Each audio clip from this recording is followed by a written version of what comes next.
అరికట్టాలి.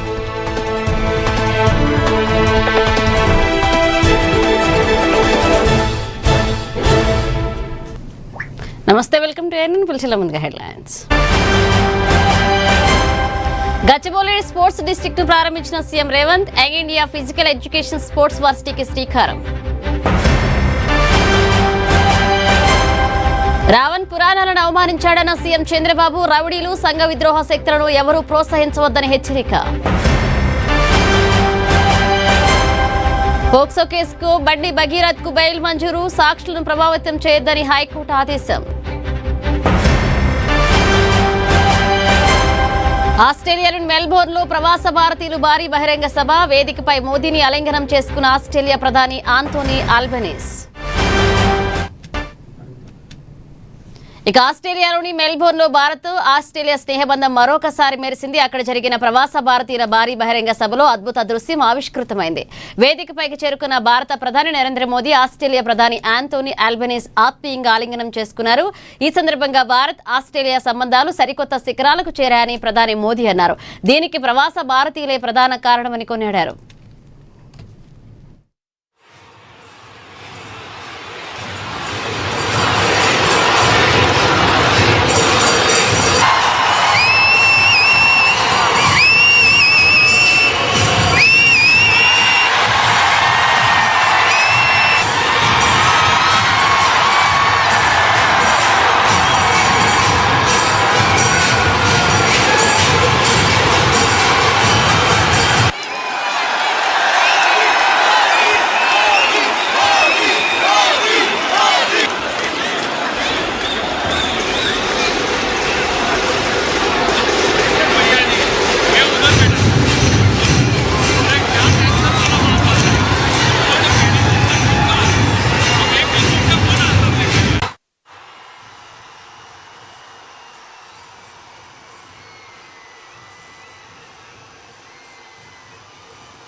పోక్సో కేసులో నిందితుడిగా ఉన్న బండి భగీరథ్ కు తెలంగాణ హైకోర్టు బెయిల్ మంజూరు చేసింది.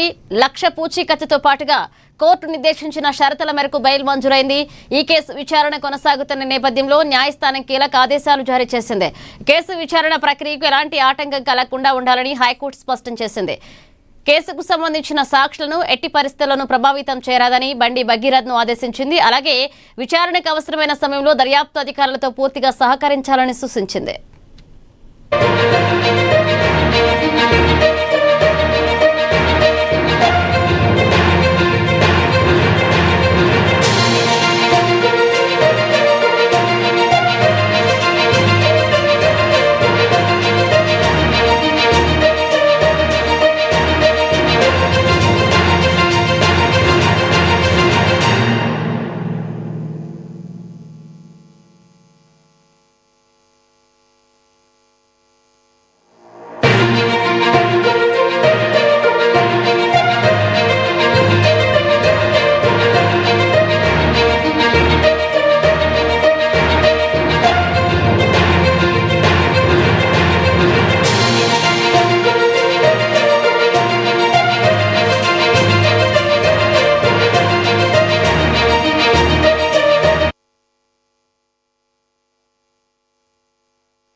గడిచిన 20 ఏళ్లలో తెలంగాణలో ఎలాంటి స్పోర్ట్స్ ఈవెంట్ నిర్వహించలేదని హైదరాబాద్ లో ఒలింపిక్స్ నిర్వహించాలనేది తన జీవిత కల అని సీఎం రేవంత్ రెడ్డి అన్నారు. ఇవాళ గచ్చిబౌలి స్పోర్ట్ డిస్ట్రిక్ట్ ను పీటీ ఉషాతో కలిసి ఆయన ప్రారంభించారు. అలాగే young India physical education and sports వర్సిటీని కూడా ప్రారంభించి స్పోర్ట్స్ వర్సిటీ వెబ్సైట్ లోగోను ఆవిష్కరించారు. ఈ సందర్భంగా రన్నర్ గా పీటీ ఉషా మనందరికీ మంచి స్ఫూర్తి అని సీఎం రేవంత్ కొనియాడారు. ఇక 2036లో భారత్ ఒలింపిక్స్ కు ఆతిథ్యం ఇవ్వనుందని, అందుకు హైదరాబాద్ వేదిక కావాలంటూ కోరుకున్నట్లుగా చెప్పారు.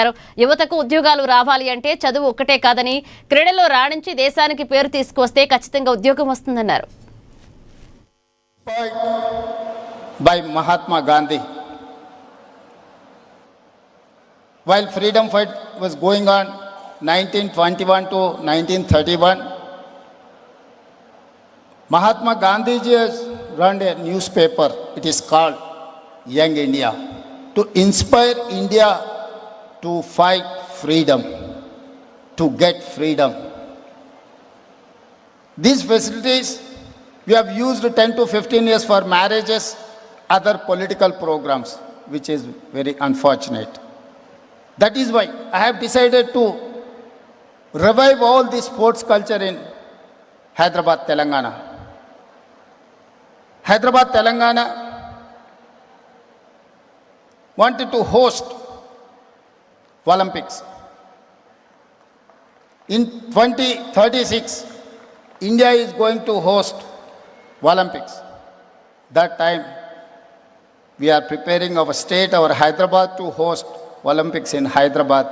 That is what my dream, my students, my colleagues, athletes, all delegates have to support the Telangana policy. మిత్రులారా, ముఖ్యంగా ఆడియన్స్లో ఇక కాంగ్రెస్ పార్టీలో ఎమ్మెల్యే కడియం శ్రీహరి, మంత్రి కొండా సురేఖల మధ్య విభేదాలు మరొకసారి తీవ్ర స్థాయికి చేరాయి. ఎండోమెంట్ హెడ్ ఆఫీసులో కడియం శ్రీహరి నిర్వహించిన రివ్యూ మీటింగ్ పై మంత్రి కొండా సురేఖ స్పందించారు. ప్రోటోకాల్ ఉల్లంఘిస్తూ అధికారాన్ని వక్రీకరించి రివ్యూ మీటింగ్ పెట్టడంపై పీసీసీకి ఫిర్యాదు చేసినట్లుగా తెలిపారు. ఎండోమెంట్ కమిషనర్ ఆఫీసుకు వెళ్లడం తప్పు కాదని, కానీ అక్కడే అధికారికంగా రివ్యూలు నిర్వహించడం ఏంటి అని ప్రశ్నించారు. సీనియర్ ఎమ్మెల్యేగా ఉన్న కడియం శ్రీహరికి కనీస పరిధి తెలియదా అంటున్న మంత్రి కొండా సురేఖతో మా ఏఎన్ఎన్ న్యూస్ ప్రతినిధి హరీష్ ఫేస్ టు ఫేస్. మంత్రి కొండా సురేఖ మనతో ఉన్నారు. మేడం, ప్రధానంగా చూడవచ్చు, ఈరోజు పీసీసీ చీఫ్ మహేష్ కుమార్ గౌడ్ని కలిశారు. నిన్న సీఎం రేవంత్ రెడ్డికి లేఖ రాశారు కడియం శ్రీహరి పైన. అసలు ఏంది ఇష్యూకి, ఏంది వివాదం ఎందుకు తలెత్తింది?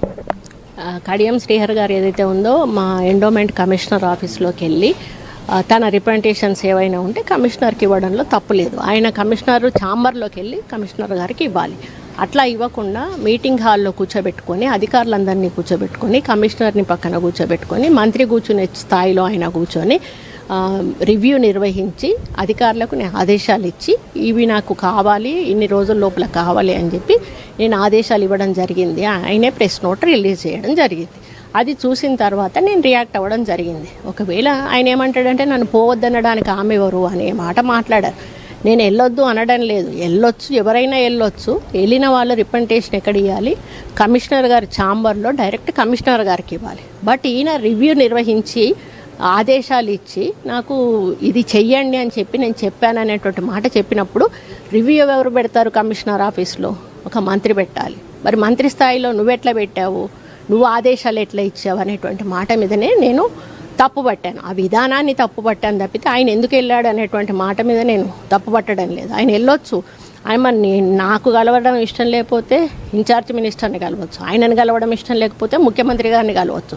నువ్వు ఒకవేళ ఆయన ముఖ్యమంత్రి గారిని కూడా కలవడం అవసరం లేదు, నేను కమిషనర్కే ఇచ్చుకుంటా అంటే కమిషనర్కి ఇవ్వచ్చు. ఎక్కడ ఇవ్వాలి? ఆయన ఛాంబర్లో ఇవ్వాలి. నువ్వు ఛాంబర్లో ఇవ్వకుండా బయట మీటింగ్ పెట్టించి మళ్ళీ నేను మంత్రిగా చేసిన, నాకు అన్ని రూల్స్ తెలుసు, రెగ్యులేషన్స్ తెలుసు అని ఆయన మాట్లాడితే అది ఆయన విఘ్నతకే వదిలేస్తూ ఉన్నా. ఆయనకు తెలుసు 100% అది తప్పు అని, కానీ ఆయనను కప్పిపుచ్చుకునే ప్రయత్నం చేస్తూ ఉన్నారు. అది ఆయన విఘ్నతకే వదిలేస్తారు. దీంట్లో ఎలాంటి సమీక్ష నిర్వహించలేదు. దేవాలయాల సమస్యలపైనే నేను అధికారులతో మాట్లాడాను. తనకు ప్రోటోకాల్ కూడా, దేవాదాయ శాఖ మంత్రిగా ప్రోటోకాల్ అన్నీ తెలుసు. దీంట్లో నేను క్షమాపణలు చెప్పే ప్రసక్తి లేదనుకుంటున్నాను. క్షమాపణ చెప్పినా చెప్పకపోయినా ఆయన జరిగింది ఓపెన్గా ఆయనే రిలీజ్ చేశాడు. అది మీ ప్రెస్ వాళ్ళందరికీ కూడా తెలుసు. అది కావాలంటే మేము మళ్ళీ పంపిస్తాము, మీరు స్క్రోల్ చేసుకోండి. ఆయన ఫోటోలతో పాటుగా కింద ఆయన ఏం మ్యాటర్ రాసి పిఆర్ఓ రిలీజ్ చేశాడు వాళ్ళ ఆఫీస్ నుంచి అనేది మీరు చూసుకుంటే మీకే అర్థమవుతుంది. ఆయనే రాశాడు, ఆయన రాసిన దాన్ని బట్టే నేను రియాక్ట్ అయ్యాను, లేకపోతే నేను రియాక్ట్ అవ్వకపోదును. ఆడ ముందు అధికారులు లేకుండా ఒక కమిషనర్ గారు ఉండి ఈయన రిప్రజెంటేషన్ ఇచ్చి ఉంటే నేను నోరు కూడా ఎత్తేదాన్ని కాదు. కానీ ఈయన మొత్తం టేబుల్ చుట్టూ మనుషులను కూర్చోబెట్టుకొని ఈయన స్టేజ్ టేబుల్ మీద కూర్చొని మాట్లాడి రివ్యూ పెట్టి ఆదేశాలు ఇచ్చి నాకు మళ్ళీ సమాధానం చెప్పాలని చెప్పాను అని చెప్పి ఆయనే రివ్యూ మీటింగ్స్ రిలీజ్ చేసి మళ్ళీ ఆయనే నేను చేయలేదు అని చెప్పడం అనేది అది ద్వంద్వ వైఖరి అన్నట్టు, చాలా తప్పది. ఎందుకు మేడం వరంగల్లో కూడా వివాదాలు నిలుస్తూ ఉన్నది, గతంలో కూడా ఎమ్మెల్యేలంతా కూడా తమ పార్లమెంట్ కాన్స్టిట్యున్సీలో ఇన్వాల్వ్ అవుతూ ఉన్నట్టుగా కూడా దానికి సంబంధించి కూడా పీసీసీ అలాగే ఇన్ఛార్జి మీనాక్షి నటరాజన్తో మాట్లాడారు. అది కాస్త సర్దుమణిగి అప్పుడు ఎలాంటి నిర్ణయం తీసుకోలేదు. ఇప్పుడు దీనిపైన ఎలాంటి నిర్ణయం తీసుకోబోతున్నారు? వాళ్ళే నిర్ణయం తీసుకుంటారనేది నేను చెప్పలేను. నా బాధ ఏంటో వాళ్ళకి నేను చెప్పుకుంటా ఉన్నా. గతంలో ఆయన ఎమ్మెల్యేలతో గేమ్ ప్లే చేసినా కూడా అది ఫెయిల్ అయిపోయింది. అందరికీ కూడా తెలుసు కొండా దంపతులు అనే వాళ్ళు ఎవరిని ఇబ్బంది పెట్టారు, ఎవరి దగ్గరికి పోరు, ఏమి చేయరు అనేది అది క్లియర్ అయిపోయింది. ఎవరు ఎమ్మెల్యేలు కూడా ఇప్పుడు ఆయన మాట నమ్మడం లేదు. ఈరోజు ఆయన సొంతంగా ఈ కార్యక్రమాన్ని స్టార్ట్ చేసుకున్నాడు, ఆయనే తవ్వుకున్నాడు మళ్ళీ కొత్త వివాదాన్ని. దాన్ని ఎండ్ ఎట్లా చేస్తారనేది పీసీసీకి ఏఐసీసీకి వదిలేస్తారు. అంటే మీరు కడియం చేయాలి బీఆర్ఎస్ పార్టీలో కొనసాగుతున్నారు, బీఆర్ఎస్ నాయకుడు అని చెప్తా ఉన్నారు. దీనిపైన ఇప్పుడు పీసీసీ అలాగే క్రమశిక్షణ కమిటీ ఇలా ఏ విధంగా చర్యలు తీసుకోవచ్చు? వాళ్ళు ఎట్లా తీసుకుంటారో వాళ్ళే నిర్ణయించుకోవాలి. దాని మీద నేను స్పందించను. నా ప్రాబ్లం ఏంటో వాళ్ళకి చెప్పాను, వాళ్ళను చర్యలు తీసుకోమని. నేను ఎట్లా తీసుకుంటారు అనేది వాళ్ళే తీసుకుంటారు. రైట్. ఏదైతే దేవాదాయ శాఖలకు సంబంధించి కూడా మాజీ కడియం సిఆర్ ఇన్వాల్వ్మెంట్ ఉంది. దీంట్లో ఆయన ఏదైతే సమీక్ష నిర్వహించారో అధికారులకు సైతం కూడా ఆదేశాలు ఇచ్చారు. దీని అన్నిటికి సంబంధించి కూడా పీసీసీ చీఫ్ అలాగే సీఎం రేవంత్ రెడ్డిని కలవడం జరిగింది. ఇక దీనిపైన ఏ నిర్ణయాన్ని తీసుకునే పైన కూడా స్పష్టత రావాల్సింది. దానికోసం నేను ఎదురు చేస్తూ ఉన్నాను. ఇక భవిష్యత్తులో ఇట్లాంటి ఏదైతే రాజకీయాలు అలాగే ఇట్లాంటి వివాదాలు తలెత్తకుండాలంటూ కూడా ఇప్పుడు చర్యలు తీసుకోవాలంటూ కూడా మా మంత్రి కొండకు సురేఖ చెప్పారు. కెమెరా పర్సన్ లక్కీతో కలిసి హరీష్, ఏఎన్ఎన్ న్యూస్, హైదరాబాద్. గత వైసీపీ ప్రభుత్వం చేసిన తప్పులు ఇప్పుడు ప్రజలకు శాపాలుగా మారాయని సీఎం చంద్రబాబు విమర్శించారు. నంద్యాల జిల్లా బనగానపల్లె పర్యటనలో ఉన్న ఆయన ముందుగా రైతులకు పట్టాదారు పాస్ పుస్తకాలు పంపిణీ చేశారు. ఈ సందర్భంగా కూటమి ప్రభుత్వం అధికారంలోకి వచ్చిన వెంటనే ల్యాండ్ టైటిలింగ్ యాక్ట్ ను రద్దు చేసినట్లుగా తెలిపారు. ఇక రాష్ట్రంలో రౌడీలు, సంఘ విద్రోహ శక్తులను ఎవరూ ప్రోత్సహించవద్దన్నారు. ఇక రావణ్ అనే వ్యక్తి పురాణాలను, రాముడు, సీతను అవమానించాడని, పాకిస్తాన్కు మద్దతు తెలిపాడని ఆరోపించారు. అలాంటి వ్యక్తికి గొడ్డలి పార్టీ ఆర్థికంగా సాయం చేసిందని విమర్శించారు. ఆస్తి కోసం తల్లిని హింసిస్తూ ఓట్ల కోసం చనిపోయిన తండ్రికి పూజలు చేస్తున్నారంటూ పరోక్ష విమర్శలు చేశారు సీఎం. పరిస్థితికి వచ్చారు. నాకు ఆశ్చర్యం వేస్తుంది. మీరు కూడా ఆలోచించాలి. ఇలాంటి ఇంత ప్రవర్తన మీరు చేయొద్దండి. తండ్రి చనిపోయాడు, తండ్రికి పూజలు చేస్తారు. ఎందుకు? ఓట్ల కోసం. తల్లి బతికుంది, తల్లి ఆస్తికి ఆవిడ్ని హింస పెడతాడు. అంటే తల్లికి మాత్రం ఆస్తి ఇవ్వడు, కానీ తండ్రికి మాత్రం చనిపోయాడు కాబట్టి ఓట్లు కావాలి కాబట్టి పూజలు చేసే పరిస్థితికి ఉన్నాడు. అవునా కాదా? అవునా కాదా? అవునంటే చేయలు పైకెత్తండి. మీకు ఇలాంటి కన్నబిడ్డలు కావాలని అడుగుతున్నా. తల్లిని గౌరవించలేని వ్యక్తి నేను ఈరోజు పెట్టాను. తల్లికి వందనం పెట్టింది. పిల్లల్లో శాశ్వతంగా తల్లులంటే గౌరవం ఉండాలని, ఎంత పెద్దయినా తల్లి తల్లి, బిడ్డ బిడ్డే.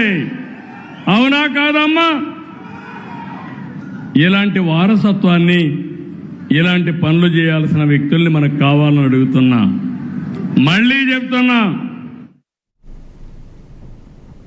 మురుగునూరు సర్వే నెంబర్ 44లో భూ కబ్జాలకు పాల్పడ్డారంటూ వస్తున్న ఆరోపణలను ఎమ్మెల్యే మల్రెడ్డి రంగారెడ్డి ఖండించారు. ప్రతిపక్షాలు చేస్తున్న ప్రచారంలో ఎలాంటి వాస్తవం లేదని, తాము గాని తమ అనుచరులు గాని ఎలాంటి ఆక్రమణలకు పాల్పడలేదని స్పష్టం చేశారు. తమ ప్రభుత్వం భూములను కాపాడడానికే ప్రాధాన్యతనిస్తుందని, అభివృద్ధిని చూడలేకనే రాజకీయ ప్రత్యర్థులు ఇటువంటి అసత్య ఆరోపణలు చేస్తున్నారని మండిపడ్డారు. గజం భూమి కబ్జా చేసినట్లు నిరూపిస్తే మీడియాలో రాసుకోవచ్చని సవాల్ విసిరారు. అబ్దుల్లాపూర్ మెట్ ఎంఆర్ఓ మృతికి మాజీ ఎమ్మెల్యే కిషన్ రెడ్డియే కారణమని ఆరోపించిన ఆయన ఇప్పటికైనా అసత్య ఆరోపణలు మానాలని హెచ్చరించారు.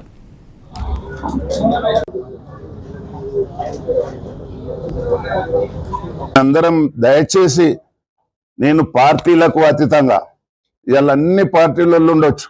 మేము మున్సిపాలిటీలో ఉన్నప్పుడు కూడా 5 సంవత్సరాలు ఒక్క రూపాయి కూడా తగ్గకుండా అన్ని పార్టీలకు సమానంగా ఇచ్చినాము. అన్ని పార్టీల కౌన్సిలర్లు ఉన్నా కానీ మేము సమానంగా అభివృద్ధి చేసినాము.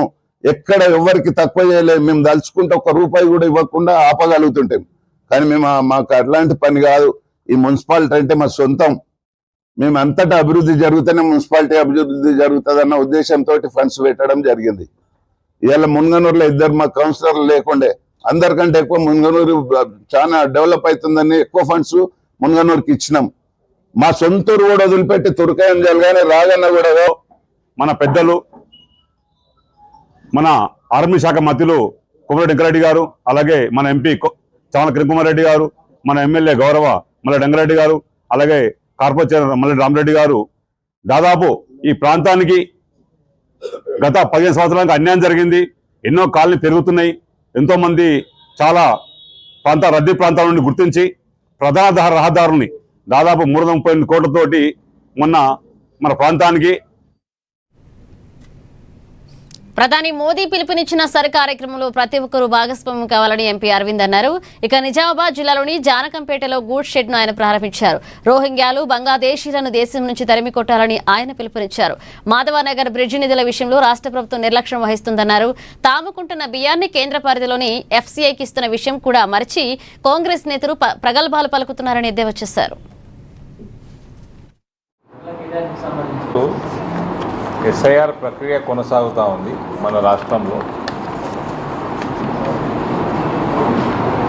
అందరికీ నా రిక్వెస్టు, భారతీయులందరికీ బంగ్లాదేశు రోహింగ్యాలు వచ్చి ఇక్కడ నివసిస్తూ దొంగోట్లు పోయిన పార్లమెంట్లో వేసిన వాళ్ళకు కూడా రిక్వెస్ట్, మీరు అందరూ వెళ్ళిపోండి. మీకు మమతా బెనర్జీ ఇచ్చిన ఆధార్ కార్డు, ఆమ్ ఆద్మీ పార్టీ వాళ్ళు ఇచ్చిన ఆధార్ కార్డులతోటి ఇక్కడ నివసిస్తానికి ఇక్కడ ఓట్లు వేసే ప్రయత్నం చేయరు. ఇప్పుడు ఎస్ఐఆర్లో మీ అయ్యావది కూడా అడుగుతారు, అవి రావు కదా. కాబట్టి గమ్మున చాలామంది బస్సు ఎక్కుతున్నారు, పోతున్నారు, బార్డర్లు దాటి వాపసు పోతున్నారు. నెక్స్ట్ రానున్న కాలంలో ఇవి అయిపోయాక ఎవరైతే ఓటర్లకి వెళ్ళిపోయినారో వాళ్ళందరికీ స్క్రూటినీ అవుతుంది. నాకు తెలిసి వాళ్ళందరికీ మళ్ళా చట్టపరంగా వాళ్ళ మీద చర్యలు ఉంటాయి. కాబట్టి మర్యాదగా ముందే మీరు వెళ్ళిపోతే బెస్ట్. ఇది బంగ్లాదేశ్ రోహింగ్యాలకి నా రిక్వెస్ట్. ఇక భారతీయులందరికీ ఈ ప్రక్రియలో దయచేసి పాలు పంచుకోండి. గ్రామాల నిజామాబాద్ లో మాజీ మేయర్ కాంగ్రెస్ సీనియర్ నేత ధర్మపురి సంజయ్ ప్రభుత్వంపై ధ్వజమెత్తారు. సర్ ప్రక్రియ చాటున అధికారులను ఎంగేజ్ చేసి ప్రభుత్వం పెద్ద కుట్ర చేస్తుందన్నారు. మన దేశం ఓట్ల ఐడెంటిటీని ప్రశ్నించడానికి వారెవరంటూ ఆయన నిలదీశారు. 12 ఏళ్ల పాలనలో ఓట్ల చోరీకి పాల్పడింది మీరేనంటూ ఘాటు వ్యాఖ్యలు చేశారు.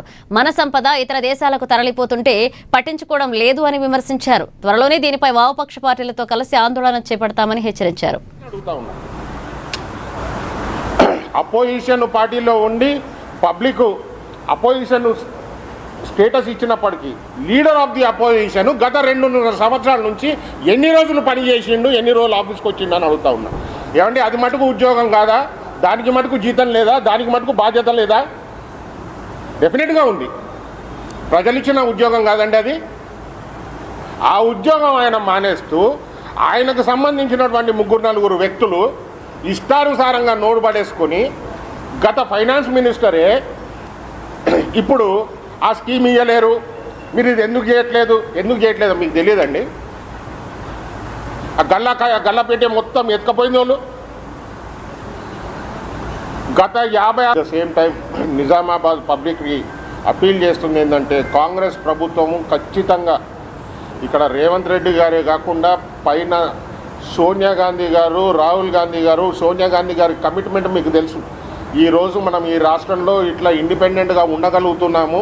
తెలంగాణ వాసులం మన అందరం కూర్చొని మన వాయిస్ వినిపించగలుగుతున్నామంటే మనకు ఒక సపరేట్ స్టేట్ వచ్చిందనంటే ఆ స్టేట్ ఏర్పడ్డది కేవలం సోనియా గాంధీ గారి చొరవ వల్లనే. ఆ రోజు పార్లమెంట్లో బిల్ పాస్ కావటం మూలానే మనకి ఈరోజు రాష్ట్రం ఏర్పడ్డది.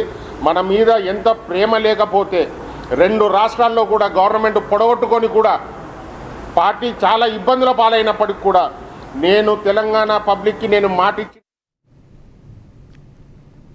నిజామాబాద్ జిల్లా గోవిందపల్లి గ్రామంలో భూభారతి కార్యక్రమంలో భాగంగా భూముల రీసర్వేపై అవగాహన సదస్సు నిర్వహించారు.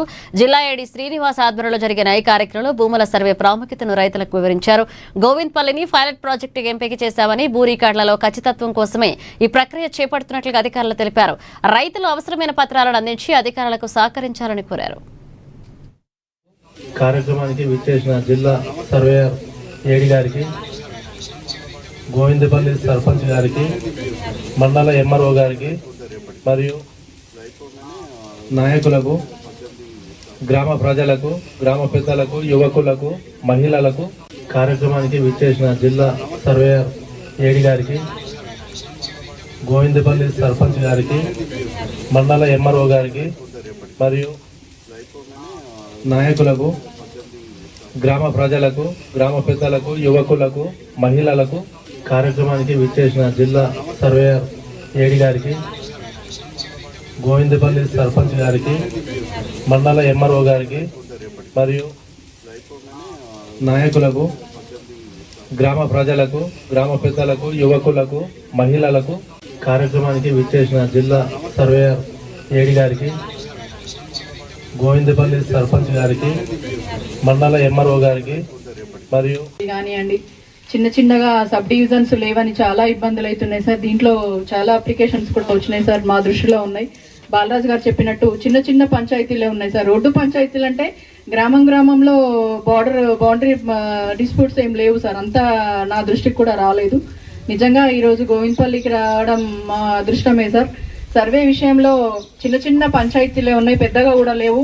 గోవిందపల్లి వాళ్ళు ఈ విషయంలో సార్ చెప్పినట్టు బాలరాజు గారు దయచేసి అందరూ చుట్టుపక్కల పట్టదారులు ఉండేటట్టే చూడండి సార్. కమిటీ వాళ్ళు జాయిన్ అయినా కూడా దయచేసి తూర్పు పడమర ఉత్తర దక్షిణ పట్టదారులు ఉండాలనే కోరుకుంటున్నాం. జరుగుతుంది. గ్రామ కంఠం అంటే గతంలో నైజాం కాలంలో 2 ఎకరాలు 3 ఎకరాలు ఉంది. ఇప్పుడు అది 10-15 ఎకరాలు విస్తరించి ఉన్నది. అది ఫస్ట్ ఫిక్స్ చేయడం జరుగుతుంది. ఈ 2 అయిపోయిన తర్వాత మళ్ళీ గ్రామంలో ఉన్న ప్రభుత్వ భూములు అంటే చెరువులు, కుంటలు, వాగులు, గవర్నమెంట్ హాస్పిటల్స్, ఏమన్నా బిల్డింగ్స్ ఏమున్నా కూడా అవన్నీ కూడా సర్వే చేయడం జరుగుతుంది. నాకు ప్రాబ్లం లేదు భూమిది అంటే కుదరది, మీరు కంపల్సరీ రావాల్సిందే, సర్వే చేయించుకోవాల్సిందే. ఇప్పుడు కొందరు అడిగారు నా భూమిది ఏం ప్రాబ్లం లేదు, నేను రావాల్సిన అవసరం లేదా అని అన్నారు. మీరు రాకున్నా మీ భూమి దగ్గరికి వచ్చినప్పుడు, సార్లు వచ్చినప్పుడు మీరు సహకరించాలా, మీ చుట్టుపక్కల హద్దులు చూపించాలా, అది పక్క వాళ్ళు కూడా ఒప్పుకోవాల్సిందే. కొంచెం ఏదైనా డిస్టర్బెన్స్ ఉన్నా మీరు ఈ రోజు సర్వే జరిగిన ప్రతిరోజు. అన్నమయ్య జిల్లా రాయచోటిలో వైఎస్ఆర్సీపీ రాష్ట్ర ప్రధాన కార్యదర్శి శ్రీకాంత్ రెడ్డి సమావేశాన్ని నిర్వహించారు. కూటమి ప్రభుత్వంపై ఆయన విమర్శల వర్షం కురిపించారు. విద్య, వైద్యం, పోర్టులు, స్టీల్ ప్లాంట్ వంటి ప్రభుత్వ రంగాన్ని ప్రైవేటీకరించడమే సీఎం చంద్రబాబు విజన్ అన్నారు. పేదలకు సూపర్ స్పెషాలిటీ వైద్యం కోసం జగన్మోహన్ రెడ్డి మంజూరు చేసిన 17 మెడికల్ కాలేజీలకు ఎన్ఎంసీ ద్వారా అడ్డంకులు సృష్టించింది చంద్రబాబు అన్నారు. ప్రభుత్వం అనుసరిస్తున్న ఈ ప్రైవేటీకరణ విధానాలపై ప్రజలు అప్రమత్తంగా ఉండాలని పిలుపునిచ్చారు. కడపలో మాట్లాడే పని తప్పిస్తే నాకేం రాదు, మళ్ళీ కడపలో పెట్టమన్నారు. మళ్ళీ ప్రభుత్వానికి సంబంధించినటువంటి మేలు చేసే విషయంలో ప్రభుత్వ నిర్ణయాల ప్రకారం జరిగేటువంటి సంస్థలను నిర్వీర్యం చేయకూడదు. గౌరవ ముఖ్యమంత్రి చంద్రబాబు నాయుడు గారు తాను అంతకుముందు 10 సంవత్సరాలు పరిపాలన చేసినటువంటి 95 నుంచి 2004 వరకు ముఖ్యమంత్రిగా ఉన్నప్పుడు కూడా అనేకమైనటువంటి ప్రభుత్వ రంగ సంస్థలను విచ్ఛిన్నం చేసి ప్రైవేట్ పరం చేశాడు, తన బినామీలకు దోచిపెట్టాడు. తర్వాత ఆయన మారాడని కొంతమంది అన్నారు, ఆయన ఏమాత్రం మారలేదని ఇప్పుడు అర్థమవుతోంది. ఎప్పుడైనా కూడా ప్రభుత్వ రంగ సంస్థలు అంటే మేము ప్రైవేట్కి దేనికి కూడా ప్రైవేటేషన్కు మేము ప్రైవేట్ డెవలప్మెంట్కి ఏది వ్యతిరేకం కాదు. వాళ్ళ దగ్గర డబ్బులు ఉన్నప్పుడు వాళ్ళ స్తోమతతో ఇప్పుడు బ్యాంకర్స్ దగ్గర నుంచి వాళ్ళకు ఉన్నటువంటి లయబిలిటీస్తో వాళ్ళు సొంతంగా కట్టచ్చు. కానీ ప్రభుత్వం నిర్ణయించిన దాంట్లపైన వాళ్ళు కన్ను వేసి దాన్ని చీప్గా కొట్టేసేసి దోచుకోవడం అనేటువంటిది సరైనటువంటి పద్ధతి కాదు. ఈ ప్రభుత్వం ఏర్పడిన తర్వాత మొట్టమొదటిగా వైజాగ్ స్టీల్ ప్లాంట్ పైన దృష్టి పెట్టారు. దాని ప్రజల నుంచి తీవ్ర వ్యతిరేకత వస్తుంటే వీళ్ళు ఆల్రెడీ కమిట్ అయిపోయారు, కానీ డిలే చేస్తున్నారు. ఏదో ఒక రోజు దగ్గరలోనే దాన్ని చేసేటువంటి ఆలోచన వాళ్ళకి కలిగింది. ఈరోజు స్పష్టంగా దాన్ని ప్రైవేట్ పరం చేయమని మాట్లాడలేకున్నారు. వైజాగ్ స్టీల్ ప్లాంట్ ఆంధ్రుల హక్కు అని చెప్పి ఆ రోజు మా ప్రాంతంలో కూడా దానికోసం ప్రాణాలు విడిచారు. అది అందరి హక్కు. దాదాపుగా నెల్లూరు నుంచి శ్రీకాకుళం వరకు 1000 కిలోమీటర్ల పైగా మనకున్నటువంటి ఏకైక వనరు అది.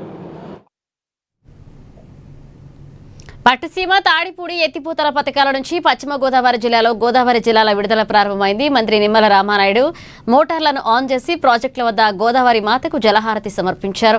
కార్యక్రమంలో జిల్లా కలెక్టర్ వెట్రిసెల్వి, ఎమ్మెల్యేలు చిర్రి బాలరాజు, వెంకటరాజు, ఎమ్మెల్యే వెంకటేశ్వరరావు పాల్గొన్నారు. ఈ సందర్భంగా కృష్ణా డెల్టా రైతాంగాన్ని ఆదుకోవడమే లక్ష్యంగా పట్టిసీమ నుంచి నీటిని విడుదల చేస్తున్నట్లుగా మంత్రి నిమ్మల తెలియజేశారు.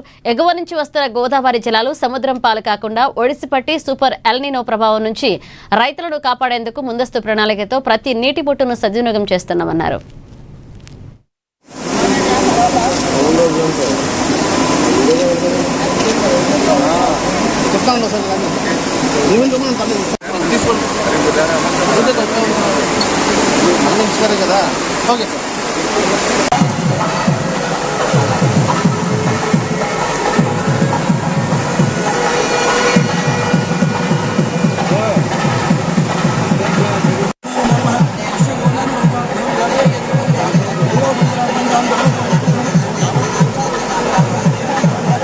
ఉండడం ద్వారా ఆ ప్రతి నీటి బిందువును కూడా ఒడిసిపెట్టి జాగ్రత్త చేసుకునేటువంటి అవకాశం జలధార జలహారతిలో మనకు కలిగింది.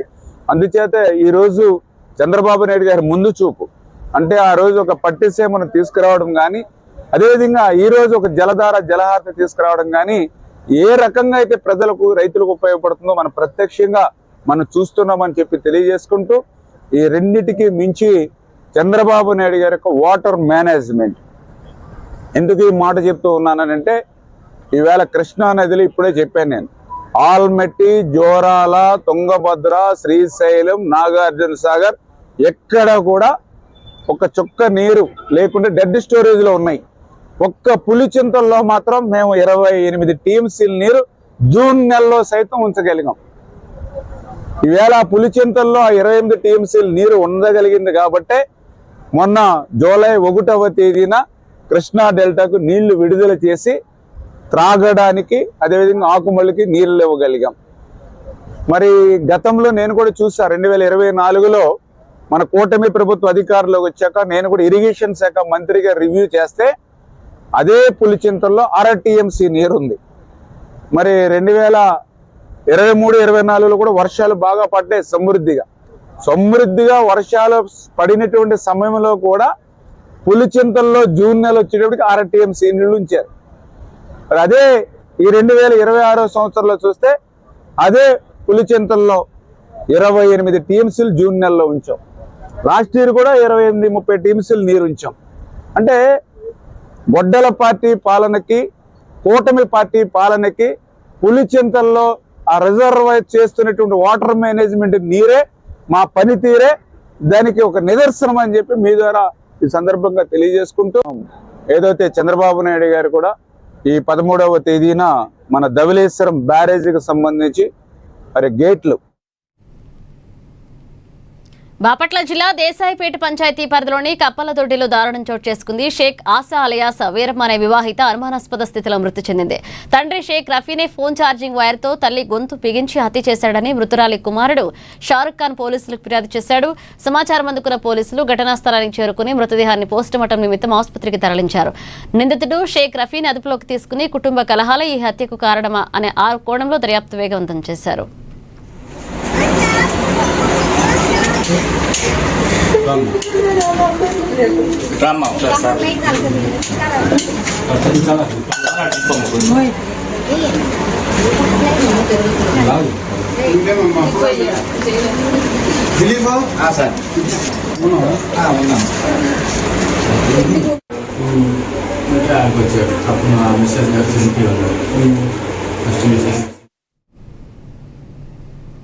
ఇవి bulletin updates. Keep watching ANN.